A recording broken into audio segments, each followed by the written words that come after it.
خبر شامل کرتے ہیں ڈسٹرکٹ رپورٹر راولپنڈی ڈاکٹر سید صابر علی کی رپورٹ کے مطابق وزیر اعظم محمد شہباز شریف نے جی ٹی روڈ اور اسلام آباد ایکسپریس ہائی وے کے جنکشن ٹی چوک رواد پر فلائی اوور کی تعمیر کا سنگ بنیاد رکھ دیا۔ تقریب سے خطاب کرتے ہوئے وزیر اعظم کا کہنا تھا کہ ٹی چوک فلائی اوور کا منصوبہ اسلام آباد، راولپنڈی اور گرد و نواح کے شہریوں کے لیے سنگ میل ثابت ہوگا۔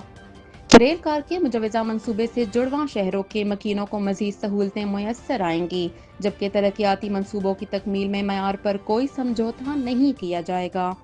اس موقع پر وفاقی وزراء، ارکان اسمبلی، سی ڈی اے حکام، ضلعی انتظامیہ اور متعلقہ محکموں کے افسران موجود تھے۔ وزیر اعظم نے کہا کہ 1 کلومیٹر طویل فلائی اوور اسلام آباد ایکسپریس وے اور دیگر علاقوں میں سفر کو آسان اور تیز رفتار بنائے گا۔ انہوں نے وزیر داخلہ محسن نقوی اور سی ڈی اے حکام کی کاوشوں کو سراہتے ہوئے کہا کہ ترقیاتی منصوبے اعلیٰ معیار کے ساتھ مکمل کیے جائیں گے۔ وزیر اعظم نے مزید کہا کہ پاکستان 2027 میں ایس سی او سمٹ کی میزبانی کرے گا، جس کی تیاریاں ابھی سے شروع کرنا ہوں گی۔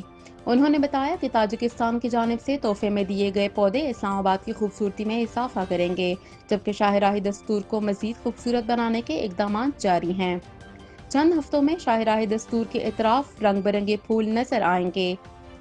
وزیر اعظم نے بتایا کہ وزیر داخلہ محسن نقوی اور وزیر ریلوے حنیف عباسی اسلام آباد اور راولپنڈی میں ریل کار منصوبے پر کام کر رہے ہیں، جو شہریوں کے لیے مزید آسانیاں پیدا کرے گا۔